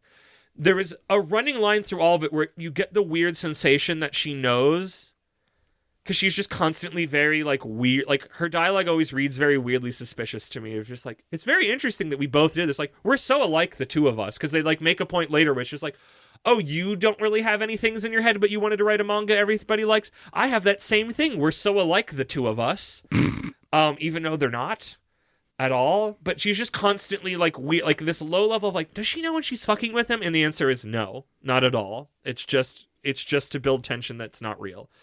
And there's just a lot of time where he's trying to backpedal out and go, oh, it's so thing, but oh, we can't draw it. I don't want to draw it. We shouldn't draw it. Let's just leave it be. It's fine as a one shot. And he just keeps trying to get out of it. And everybody's like, no, this is literally the greatest manga ever. You should write it. And she's like, you should write it. I'm working on this team with you. So that's happening for a while. This goes on many chapters. And then I really should have like wrote down the my notes are auditory. I recorded them halfway through. So he's like trying to get out of it. And then all of a sudden, because he's like, okay, I've written ahead, because I'm getting these Jump chapters, these Jump magazines. It's really funny that he never thinks to look at any other series in the magazine. It's just White Knight. And then all of a sudden, it's like, oh fuck, this issue of it says it's like chapter 45 in White Knight. Jump says, oh no, this is the last chapter. The mangaka passed away. And he's like, fuck, what am I supposed to do now? The manga's ended, But I have to keep going because I have to keep this ruse up. So he just goes, okay, I've got some wiggle room. I'll start thinking about what happens next and start writing. And wouldn't you know, the editor's just like, hi, we have these conversations every week, but I don't ever have to give you feedback because what you write on your first draft is always perfect. But then all of a sudden, I noticed this last chapter, chapter 46, feels different. It's still really good, but it feels off, like it's not working. So it just like instantly shows that like he's not good at this. But also it sometimes can't decide if he's good or not. So while this is going on, the girl is talking about that she has her own series that she is now working on. I don't remember the name of it. Not important. You never get to really meaningfully see anything in there. They go like, oh, and this person showing up and doing this thing means meaningful, but because you never actually learn about it, none of it is important or matters. So once he's like, fuck, they're gonna figure this out, and she's talking about working on her own thing, and it's just like, well, I guess she's still, regardless of what happens in any timeline, she's always gonna make a great manga, and he's kind of worried about this. And then a bunch of like, oh fuck, this manga needs to have stakes again bullshit happens. And the microwave starts talking to him that essentially just goes, hey bud, you have to write a manga that bests her manga or else she dies. Why? Don't know. We're not telling you. I'm being very mysterious about this. Also, here are some lotto numbers so you can make a lot of money so you can do this. What the fuck? But also, he specifically doesn't play the lotto. He sees that they're winning tickets then afterwards, but he specifically doesn't play it because he doesn't want to do that. And he's just like, I want to just try my best with this. And they constantly do things where he's like, okay, I'm going to take this. I've written this to chapter. And then all of a sudden he goes, no, I can't take this in yet. It's not good enough. Because now he has to go, I need to make this the best thing it can be. So he's like rewriting the chapter and forcing all of his assistants to do it again on the fly multiple times per release to the last minute. Because he's like, I just need to make it better. I need to draw it better. I need to put it together better. But because he can just do that instantly, I guess. But it's never quite enough. And this builds, and then you kind of cut to her viewpoint, and you kind of cut forward in the future of like, oh, her manga is such a success, but like over time, it's like she doesn't go and talk to her editor in person. Like she becomes a shut-in again, and she puts all of her energy just into writing the manga, and that's all she does. She doesn't leave her room. It's just all she does. She's just every fiber of being is towards making this manga. So if you don't write a manga that's better than hers, she will be too good at her job and will die. But it's the idea. It's like it's kind of the idea that she will overwork herself to death. But also when he asks the mystical force and voice talking to him through the microwave, they're like yes, but no, because it's like he's like constantly trying. I think he gets to reset then. I don't remember. This is me. There's like a bunch of time bullshit happens, but I'm going to get to like the main thing of way the manga ends that I hated. Would be almost cool. Again, they build Kindling where it's like, this would be cool in a series that this was what it was actually building to, and not everything felt like from chapter one that the mangaka didn't know what they wanted to do with this. And I'm curious how much of that was the backlash or how much they just didn't know. Because this feels like, honestly, this is the bigger thing of all this is that, I'm going to save that for later. I have a thing about one-shots in Shonen Jump later. Okay. And you're like, oh, obviously she's just going to overwork herself to death. But they make a point like, it's like, even if you try to get her to get a break somehow, it doesn't work. Like, the only way is that you have to make a series better, and that somehow makes her stop. So he's just trying over and over again, and wouldn't it's she not try working. harder if someone's better than her? Yes, exactly. And also, he's not better than her. Right. We've been shown consistently he can't do it. Even though sometimes he can make things that are better, and everybody, all the side characters that you don't really get time to meet, fawn over him. It's never actually great, seemingly. It's like, where are you pulling this talent from? You haven't practiced or trained. So finally, the weird robot voice from the future gives him this ultimatum of like, hi, I can do this last little thing for you I didn't tell you about before, where I can stop time for everybody but you, and you can write the greatest like you can write a better version of every mangaka's dream. Exactly. It's Rohan Kabishi's every day, but he doesn't need to stop time. He's just that much of a fucking big dick mangaka that he can just draw a billion things at once. So like the last chapter is just that happening, and he rewrites all of White Knight. He's like, okay, I'm going to start a few chapters before where I or right around where I pick up, and he's like, this isn't good. I'm going to write it again. This isn't good. I'm going to write it again. And he does this over and over again. And then he's just like, he's doing this for like hundreds of thousands of years almost. I don't remember if we get like an actual time thing, but he's in there for like an insane amount of time. And he's like, well, I didn't need to sleep and I didn't need to eat or anything. It's like, if I interacted with something, it moved. And when I stopped, it just stopped in space. And he is just rewriting this manga, and he's going so into it that he's like, I'm just going to start writing other entire manga series in the stopped time. So he rewrites those. I think he says he rewrites like White Knight like 6 or 7 times, but then he's like writing other series, and he's rewriting them a billion times to just make the best and ever manga that has ever been, to give to her once the stop time is up, to make sure that she lives. Oh, I forgot. Some of her backstory is the whole thing of that she got bullied for liking manga, and that she sat next to an old man who had a bunch of like old Shonen Jump issues that she got to read through because no one else would talk to her because she liked manga. Or this is where she learned to like manga because she was bullied. It's not put together well. Also, it's like vaguely implied that old man, because at some point when she's like, I'm going to become a great mangaka, because he used to be a mangaka and that's why he has these. And he's like, I need to leave. And then you don't see him again, but it's like vaguely implied that he's maybe the robot voice, but also like it's not, but also maybe just I was checked out and I didn't pick up on the subtleties. But also just it seemed like everything was just kind of schlocky and put together poorly, even though it seemed like this and another manga that was building to this better could have been really fascinating and interesting. But it just felt so like, it felt like the mangaka in the manga was the same as the mangaka writing it, where it's just like, you're just not... You're in over your head. You have some cool concepts, but you're just not good at this. Yeah. So finally, he exits the stopped time and gives her the manga, and she's so happy. And then they make manga together. And then, it's like, oh, I'm so happy we're both making manga. And then the manga ends. But you think, because there's also a thing of like, maybe I don't like making manga, and you think she's going to get off the ride, but then she's like, no, I want to make manga forever now with you. And they just make more manga, even though he's written manga that are supposedly incredible. So, yes. Okay. So, this is... I'm going to do my jump thing, and I'm going to do my bigger thing that is about this and Build King, and also other manga we've talked about. I think Shonen Jump having the process of you win an award, you do a one-shot, and you write a full series is just what is constantly shooting them in the stupid fucking face. Mm-hmm. Not even their foot, their face. Is that when you write a one-shot, you're writing for something to end. You know what you have to do in Shonen Jump? Never fucking end. Yeah. So you're literally making people go through a process where they stop, and they make the story stop. And that's why so many of these first chapters we read seem like they catch the mail truck instantly and don't know where to go, because you're making all the people who come through here not right for that. Yeah. You're not scoring them on longevity. They should have to write 3 chapters, and that's the way you get in. Like, I know that's like 150 some pages, but it's like, that is so much like, I think one-shots are interesting. I think that's a way to see a storytelling thing, but like, for Jump so specifically, it's like, we want mangas that do not stop. You need to check people's ability to do longevity. That's probably why because it's like the first chapters are always so poorly paced. Because they're one-shots. Yeah. There's edited one-shots. One of the things I think we had in the chapter we read is he goes, oh, I need to edit this so it's a one-shot. I need to take out other superfluous characters that become important later on. And it's like, you're actively hamstringing the longevity of the series that you have to then go back and fix. Like, that's why it's like, other people are writing these great manga. Why aren't they in Jump? And I think it's like, that's part of, like, besides the whole weekly thing, it's like, because the way that you have to get in is to write a bullshit version of your own manga and then get picked. And it's like, that's stupid. And that leads me in very well to my bigger thing about what makes a manga good or bad, or any story. And the specific point of a neat idea does not make a manga good if you can't execute on it. Anybody who gives this series flowers because the concept is neat, I disagree with you. Because when anybody can come up with a cool idea, to take it to fruition in a way that is meaningful is what makes a story good or an idea good, a work good.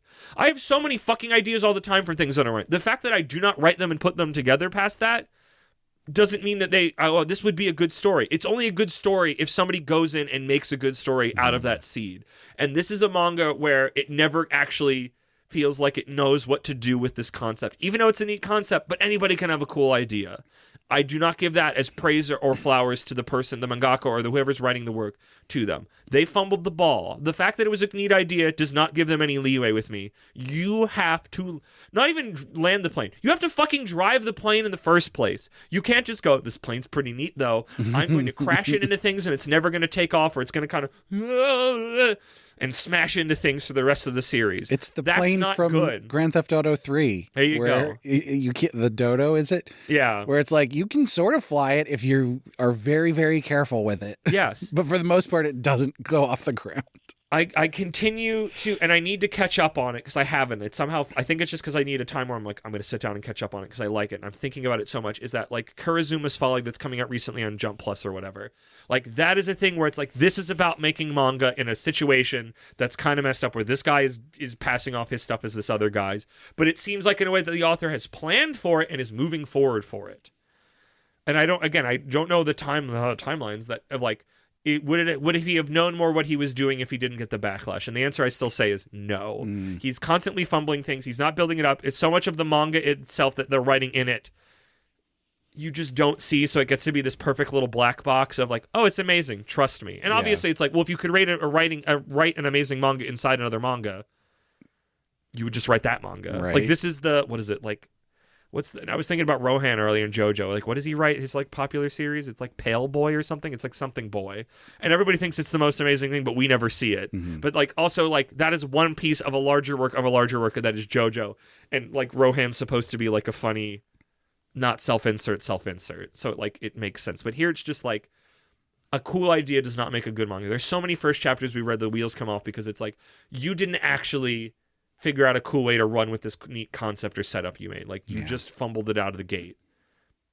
A cool, like, that, I don't think that makes it a good manga. Like, the idea of, like, I always think about, like, we've never read Red Hood, and maybe I will one day just so I can tell people to shut the fuck up, where it's like, oh, we're going to fight the author now. That was the way that he ended the series. And I'm like, I don't think that's interesting, because if you're just kind of flailing and doing that, it's like, that's not good storytelling. That's you flailing and going meta all of a sudden, and that's why it's like, wow, the meta pop, that's cool. He's going meta all of a sudden, and it's like, he wasn't planning on that. That was him scrabbling it knowing he was getting canceled. Yeah. That's not cool or interesting. That's flailing. That's not a story that's put together by an artist that knows what they're doing.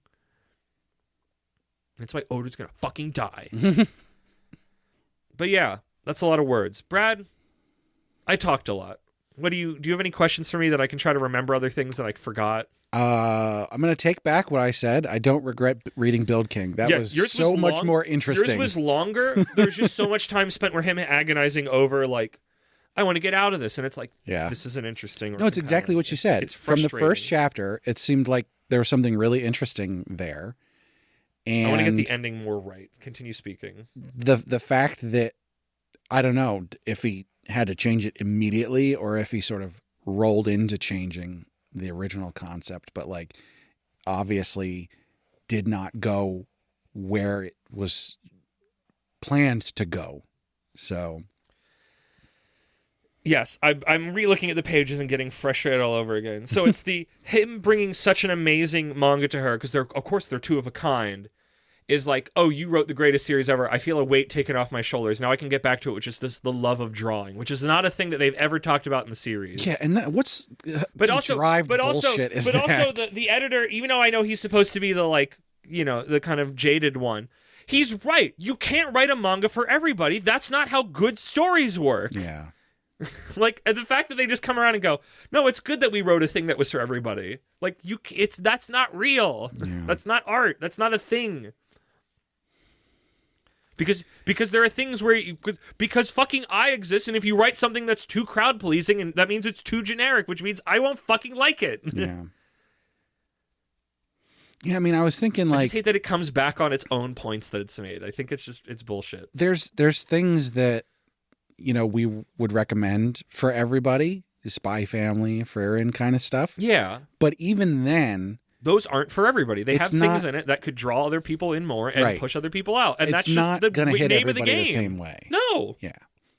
Yeah, there are series that are more, well, they appreciate, but there's no series that's like, I wrote a manga for everybody, and it's stated as such an altruistic, amazing, you know, this is my dream, and it's like, shut up, shut the fuck up.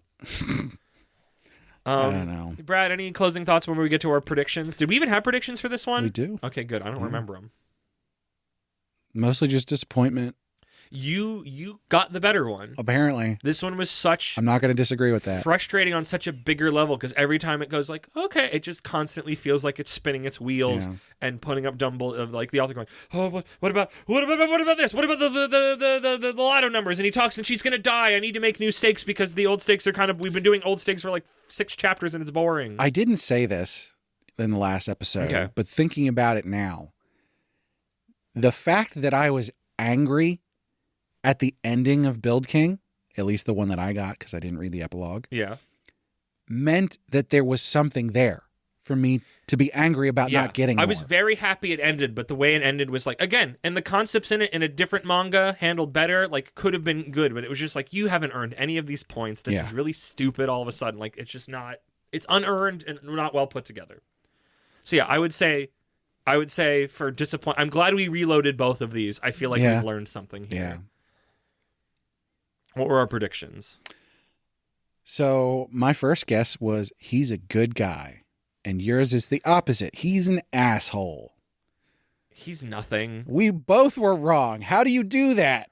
He's just such a bland nothing. How do we have the opposite guesses and they're both wrong? He's constantly pushing forward, but he's also nervous and paranoid about everything he's doing at every single moment. Like, he's just such a nothing.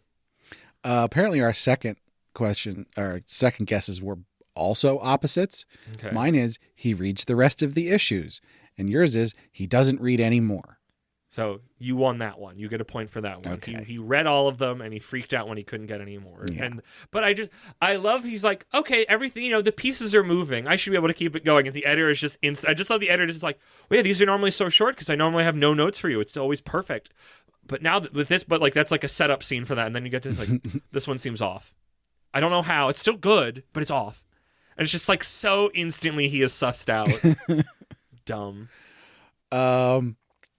I'm going to get a second point because my last guess is the White Knight gets canceled. You're getting half a point. Oh. You get half a point.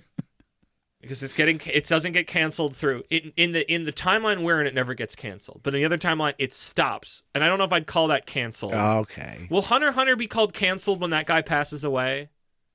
No. It will be over. That's a philosophical question we'll save for another time. Exactly. When that happens. Your last guess is another one? This whole series was only supposed to be 14 chapters. No.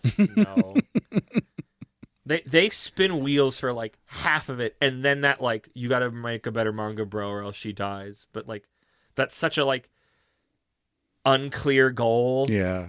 That trying to work towards it, and also just him going, I'll redraw it again. It's like that's all he can really do is go, I'll redraw it again. I'll redraw it again. And then he has to stop time so he can do it a number of times. It's very do retry in that way. He has one skill, which is I'll draw it again. And somehow he gets better just by doing it, even though the best way to get better at things is to, learn and experience life and not just sit in your room where nothing's moving. I think maybe he looks at books while he's in the stop time, but obviously he can't talk to people. So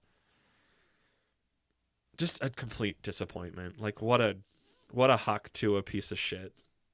I mean, I used it last episode, but disappointed. Yeah, no, honestly, it's frustrating and just so. Blech. So I get a point and a half. You get a point and a half. I get no points. No points for you. I mean, no points. This is very fitting. No points. Worst manga and no bitches. Well, at least for this I'm one, short. I don't got any hoes. I think we can say Shonen Flop got it right. Did they cover this one? Yeah. Okay, I guess that makes sense. Yeah, and Build King. King. This Time Paradox Ghostwriter is worse than Build King because Build King has some like actual like intentional good bits in it from what you've described. Because I didn't hate the first chapter. Yeah, Build King was like, Build King definitely a flop. Not as bad as you'd expect. I'm spinning on this thing's grave. Not good, but not as just to jump ahead a little bit. I'm spinning on this grave. Like I'm just so your feelings. Reading through this was a slog. My feelings is I'm spinning on its grave. Getting through it. It was 14 chapters, and it was just such a frustrating like. Come on! I'm rotating my hand in that sort of come on motion. I think that's like, fair. Move along, like just oh my gosh, do something interesting. Like you're building tension, but it doesn't go anywhere because like what does it mean if he gets found out? Yeah. I don't know. They never think about that because they don't do it. I'm not going to argue with that assessment. I would like to know if you think objectively there's any merit to this existing. I think it's bad to even worse because I think it's just like you like being able to see it. I think it's interesting in that regard. Like, it's not 100% clown shoes, but it's, like, really fucking close to 100%. So I would say bad to even worse, if not. So, like, for Build King, I would say... Some people like it. This was one that I thought I heard people say good things about. Clearly, I wasn't paying attention. I would say for Build King, I wouldn't recommend anyone read it, but mostly because if you read it, you will want more of what it was trying to do, and you're never going to get that. If you want to read a Clown Shoes Trash Fire, I think this is worth reading if you know to like buzz through some sections. Like if you know you're going into Gawk like this is how to not write a story. Okay. To see a mangaka just so struggle to figure out how to make conflict that means anything, and then also just goes back on its own morals about what it's about, and just have such a what's the word? Not asinine. I mean asinine, but like such a placid ending moral after everything. Right. It's like, and everything's fine. It's good. What a downer to end on. What a downer To end this arc. What was it? Didn't you say you thought you saw Time Paradox Ghostwriter in the bookstore, but it was something else? What was that? What was that manga we were talking about? There was a manga that you were like, I saw that at the bookstore. I thought that was Hakutaka. It was Haikyuu. It was Haikyuu. Okay, that's what because I remember we talked about it on the Discord. I'm like, I feel like that needs to go somewhere, even though this will be like 2 weeks, 3, 4 weeks after that, whatever. But yeah, no. Obviously, we didn't read more of all the other ones because that's not how our show works for the most part. I mean, I read more of that isekai. This was bad. You did. Oh, God. I have to compare. Oh, wait, we're at the end. Yep. I have to stack them. I got to look at the list. I don't even remember. It's been so long. I mean, I don't think there's an argument. That isekai is the worst thing we have ever covered on here. It's the worst thing that we've covered. Which was the point. Time Paradox Ghostwriter is food. I just don't. It's not a thing that's fun to eat, but there's an experience with it. No, it's that stuff that makes you pump your stomach out. Charcoal? Ipecac? Ipecac. Syrup of Ipecac. I would call Time Paradox Ghostwriter. It's like, that's an experience. It's not a good one, but there's something in. I mean, that's technically not a cleanse. Food then. Exactly. It's supposed to be consumed. Okay, so yeah. But the whole point is to unconsume it. Exactly. And it's now been deconsume? It's been jettisoned from my brain. Mori King. Yeah, I'm looking at the list so I can remember. So yeah, you're the 99's at the bottom. Fuck, it always does this when I open it here. I need to look at all of it. That is all of it. No, it always. Oh, it started at 99? Yeah. Oh, there you go. So yeah, so yours, Saren, you should. I mean, technically, Mori King's 98. Yes. I didn't fix that yet. I don't know how you're doing that. Mori King, Fabricant 100, Build King, Time Paradox Ghostwriter. I think Mori King wins. Well, Fabricant 100 wins. Fabricant 100, Mori King, Build King. A lot of kings. We could have had a king arc, Brad. Stay tuned for a stupid arc. It's the secret king arc the whole time. Secret king arc. This was the Heaven or Hell arc, but it mostly just felt like this was the dog shit arc, and also Fabricant 100 was there being a sick babe. Yeah. So from the bottom to the top, Saren Yusho no Fukushu Hanazawa, whatever the fuck, the 99, and then Time Paradox Ghostwriter, and then Build King, and then Mori King, and then Fabricant 100. I think we're agreed. I don't think we're ever going to have one that is so clear for both of us. Yeah. Like, there was no moment where I'm like, and I was like, no. It's so easy. Yeah. Weird. So, Heaven and Hell arc, bullshit blazing arc, where things were either bullshit or blazing, but I think it was also this more entire bullshit. This entire arc was like in the way that somebody can shit in a bag and put it on our front stoop. That's what this arc was. But I feel like more than anything, I got to revisit Fabricant 100, and that meant a lot to me. I would say we had, we'll say, two clear bullshit. One that was more in the middle with Build King, and then two that were like actually good. Mori King was good. I mean, again, you're always the bias of like having read all of it. I'm like, I want to read Fabricant again. Fabricant's so good. Love Fabricant. But yeah, that's been Heaven or Hell, bullshit blazing, dead Shonen Jump manga that are of questionable quality depending on your opinion, and if you read more of them or not, which we did in some cases. We did in we collectively read more of all of them except one of them. Yes. Mori King was the only one. Because I read all of Fabricant and Time Paradox, and you read all of Build King and your Isenine, so we didn't read more Mori King. I guess not. I didn't technically read all of the isekai. All that was available at the time? Available. Yeah. What a weird arc. Yeah. Strap yourselves in, folks. This next arc. It's going to get weirder. I'm very excited for it. It's a gimmick arc. They're all gimmick arcs, but like, I want to say something more. It's very nostalgic to me. If you're around my age and watched anime growing up, that might help you tell things. I think I've already said this is an arc that I wish part of me really just wants to do all of them, but because of the gimmick and the way that it is, I have to tell you what it is when we get there. But let me tell you right away. I'm excited. But we're going to take a short break before that for JoJo January. Fuck you, it's JoJo January, and it's happening because I've already written the script for JoJo Part 2. Manga Piece Theater is coming back again. Did we remember that Space Cobra was a Manga Piece Theater? I think. Okay, because I remembered looking over the list. I'm like, oh yeah, we did Manga Piece Theater that. So yes, JoJo January. Space Cobra, one of the best Manga Piece theaters. That was in a really my good one. opinion. Yes, It had we're getting better. A lot of work into that one. You did. Hopefully, this one will be less work for you because you're working on other things. The JoJo. I mean, it's also short because it's 20. I say it's like the 20 JoJo pages. ones, except we only did one. But now we're doing another one. Are somewhat easier. Yes, but they're fun acting ones. Yeah. I guess that's the entirety of it. Yes, it's New Year. Technically, well, it hasn't been the New Year. It's not New Year for us yet.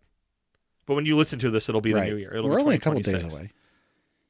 We'll start recording the new arc in the New Year, so that makes me feel like I'm putting on a fresh pair of underwear for the New Year. But you guys don't get to experience that. You're still experiencing my 2025 undies. Brad, ghostwrite. I'm going to ghostwrite your credits, except I'm not going to do that because I don't want that job. I'm going to let you do it. Well, as always, we need to thank Sugoi Mart for partnering with us. Sugoi Mart's a retailer of Japanese snacks, drinks, toys, and merch. Our listeners can use the link in the description or use code APR15 to get 15% off at checkout. So make sure you check that out. And we want to hear from you. So go on our website, Anime Podcaster Reincarnation. Reincarnation. Oh, that's a Anime Podcaster Reincarnation. Now we need to make a Photoshop of the album art that has all of us wearing cowboy hats. On our website, you can find a social links page where you can find links to all of our social media. We'll cover Gunblaze West and talk like old-timey prospectors. Yeehaw! The entire time. What in Podcaster Reincarnation? But the best place to chat with us is on our Discord. So make sure you join us there, and you can find a link for that as well up there. You can also find a link to our Patreon, where our supporters get perks like getting to vote on things. That's always fun. Who doesn't love democracy? Don't answer that question. Don't answer that question. Keep going. You also get bonus episodes as well as getting the high quality stereo version of the podcast early. So make sure you check that out. And of course, we have to shout out our patrons. So first and foremost, at our noble tier, we have our marquee, Sir Cake Dwarf. Da, da, da, da, da, da. Thank you, Cake Dwarf. Okay, yes. We could just do Kirby songs all night. Yeah.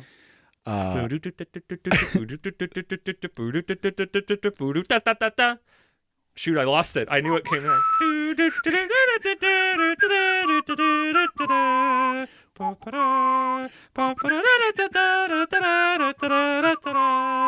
Best friends play together. Okay, yes, we got to get to the next one that we can't sing.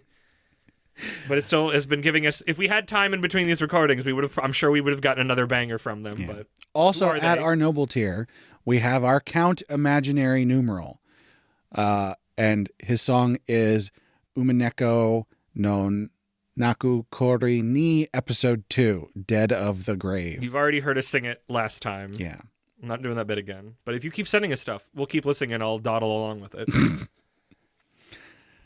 And last but not least, at our commoner tier, we have Last Man on Earth, Rena, and Laura Carroll. So thank you so much to all of our patrons. Thank you, patrons. Thank you, Brad, for reading the credits. As always, thank you, everybody, for listening. Make sure you listen to all the podcasts on our feed. And, Brad, I'm just like dying. I need to give some tiny last little hint for what we're covering next. Outside of JoJo January, obviously. And I just have the simple phrase of, who will Italian or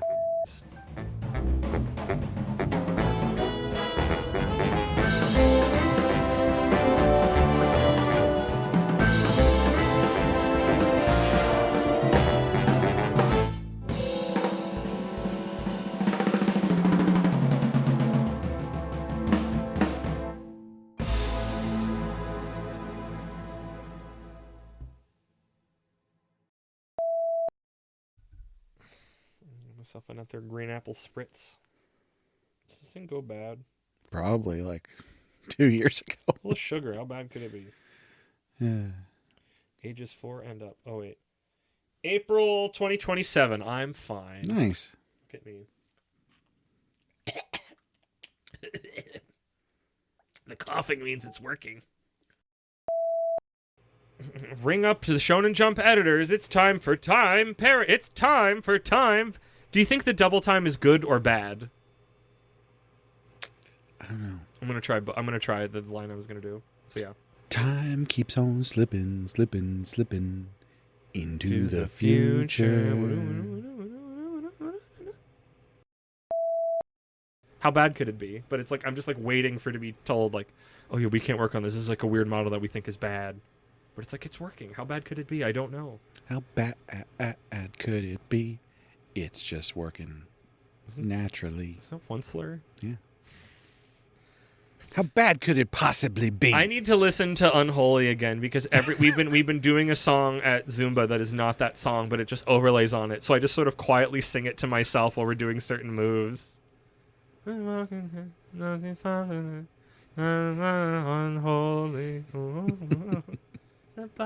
Like, and it's like, please nobody notice me right now. It's like I'm very compelled to do this because when a mashup comes into my ear, I'm just like, yes, I need to verbalize this very badly right now to prove that it works. Wanna fly like an eagle. So wait. To the sea. Okay, so my two things is time to ring up Shonen Jumps. Time to ring up Shonen Jumps editing. Fuck, I had a shorter form of that. Some form of those words together.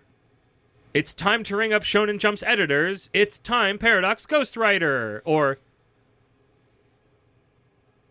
we need to ring up Shonen Jump's editors. It's time for time, Paradox Ghostwriter. It's like, do I move the time further? Do I put it in the middle? Do I try to avoid that at all? I feel like there's a way to do this without having the word time in it twice. A glimpse behind the curtain or just an editorial phantasm? It's time, Paradox Ghostwriter. That's interesting. Because it's the idea of just like, is this actually the inner workings of the Shonen Jump? Yeah. Yeah. Go with that. Once we can do it for yeah. I'll say it before and I've said it before and I'll say it again. What is it like for people who have a foot fetish to know that their fetish is a meme now? Not like it's like it being respected or disrespected or people thinking it's disgusting, whatever. The fact that it's like... I mean, 69's a meme. It's been made silly. But that 69 is just the number. The act of 69ing itself is not the meme. Even if it's what it gives... Even if that's what is giving 69 the number, its power... It's not like, it's like the literal like dudes in defeat and wiki feet makes me smile and laugh. And it's like, I don't know what would be better or worse. Having a kink that was, people thought was silly in that vein, or that they like actively thought was disgusting. I think silly's probably better, but it's a weirder experience, I think, in some ways. Because at least disgust is a little bit more straightforward than tee-hee, it's the feet guy. I would rather people think that I'm silly than disgusting. Yeah, I guess it makes it more innocuous. Because it's like, when it, this is a weird thing to have on, this doesn't go anywhere, even though it's being recorded. It's like, when you're with the people in the situations where it's like, that's what's happening, nobody thinks it's silly, you're just having feet time or whatever. What time is it? Feet time. I cannot get out of my brain. I don't know how to set this up exactly. Fuck, how do I set this up so I can actually get to what the punchline is that I can't get out of my brain? So, I listened to a podcast that reviews like old pro wrestling stuff. And they're reviewing an old show called Legends House, which was is basically just reality television where a bunch of the old retired stars are together and they make them do reality TV bullshit, whatever. And for some reason, one of them, they're doing like a LARPing thing. Like medieval? Yeah. Okay. Not like a Ren Fair thing, but like they're like, oh, here's your weapons, here's your quest, here's, supposedly they did it with some group that like went on to attempt to make like a theme park out of this. I don't remember what it was called. But one of they just because it is like such a thing about him, So one of the things they do on the show is that for every episode, they will have a caption contest where they'll take an image of whatever they watched, a specific one, and then have people write in captions for it. And this one in particular has a soul wrestler. I'm trying to remember what his name is. He's one of the lesser known ones. But like a thing that is like out about him, that he is very like out about, is that he is into feet. He has a foot fetish. Like this is a very well-known not secret about him in a way that it's like maybe you could shut up about constantly talking about your love of feet. But it's like him holding whatever weapon he has for it in whatever the LARPing scene was. And one of the captions had like this big preamble, but the ending of it was, if evil's afoot, I'll come. As in like in the non, without the context, it's like, oh yeah, if evil's afoot, I'll be around, I'll come. But with the foot thing in that context, it's just like, I can't stop thinking about it. That's awful. But it's such a turnkey because it's a phrase you've heard before, assuredly. But just with this little context change, takes on such a horrible meaning. I will say, the fact is it not like the fact that it's an innocuous phrase that you've heard many times before, and that it's like, nope, that's true. If evil was afoot, he'd come. I think more to the fact that like it's something that's just out there. Like other people don't go around, not in public maybe between friends, but they don't go around going, man, I fucking love vaginas. Vaginas are the best. I mean, I think I like to stick my face right up in a vagina. Yeah. I think rightfully people give him shit about it. I think the context that I was given a little bit from that episode, it's like they would get him on. Do you know what like a shoot interview is? For wrestling, yeah. Yeah, so it's like an actual, like it's not a part of the product, like it's an actual real a shoot versus a work. Correct. Yes. Yeah. So there's like a lot of like shoot interviews of like people who were wrestlers or still wrestlers, but not with like W Anywhere, who would do interviews with like other groups for it. And supposedly the thing is with him is constantly is people would want to get him in to like talk about other things, and he would just keep talking about feet or whatever. Like he seems, of wrestlers, he does seem like an extra strange man. But yeah, no, let's fucking record this. Okay. Let me stop talking about horrible bullshit on. Do you remember what you came up with? No, I'm getting the words. Is this just a peek? Is this a peek behind the curtain or just a fabricated phantasm? This is Time Paradox Ghostwriter. One and done. Good. I think that's a one and done, which is good because I was running out of air at that end. And I'm glad I touched down. It's like we've got multiple things that we need to record, even though we've already recorded them. Things that happened that were recorded. And we need to record that will come out before this, but we're recording some of those together, but they already happened for you, and then my head explodes. I mean, luckily, the only thing that's sort of out of order right now is the retrospective. Yes, but that kind of exists on its own island. We recorded all of the ones that will be coming out in December already. Yes. And then the retrospective, and then we recorded Fabricant 100. We recorded Build King a while ago. But we didn't do the reload because we just finally know how we're doing the reload. So after a break and a hiatus, just throw all the episodes in a hat and you shake you get an episode a week, dear listeners. That's our promise to you. Until I don't want to promise you that anymore. Until we don't feel like it. Until I get a divorce. Did I say before when we started doing them weekly? Oh no, I don't think I forgot. I forgot we didn't always do them weekly. We should make sure to say that again in the retrospective. Okay. Let me see. I think that spreadsheet's going to do a lot of heavy lifting for that retro. I'm so happy I don't have to think of an ending bit. Let's see, March. With Astro Baby, and then the 18th, and so that might have been it. No, there's still some holes in there. I think we just put that out more. Yeah, it would have been Dear Anemone. Wow. So episode 22. Because the episode before that was June 24th, and then Dear Anemone was July 8th, and then July 15th, 25th, August 1st, 8th, 15th. So yeah. Look at us. So we've been doing them weekly for a while. Yeah. Over Over half the time. Now it's time for Time Paradox Ghostwriter. Time Paradox. Oh, yeah, what's the Time Paradox Ghostwriter? Time Paradox Ghostwriter, the Marvel character. You see that girl over there? You see the boots that she's wearing? She's wearing a Paradox. Ayo. Doc Martens. Yes, I understood. The joke is that she's got the Doc Martens. Paradox. I just have to bleep that whole part. Don't believe it. That one's I don't know if somebody knows that, that's exciting. Hey, if you're listening to this and you figured it out, which there's a small possibility, you did talk about a couple things that maybe someone could piece it together. Yes. Don't spoil it. Do not message me personally. Yeah. This was, I think, the only one that I gave that was a specific, but otherwise it was just sort of a general zeroing in factoid. So this is in the after beeps. Oh yeah. I mean, all the people in the Discord mostly that talk and they listen to the after beeps and say all of our bullshit. All right, Brad, that's it. Let's go buy some liquor and a bunch of tacos.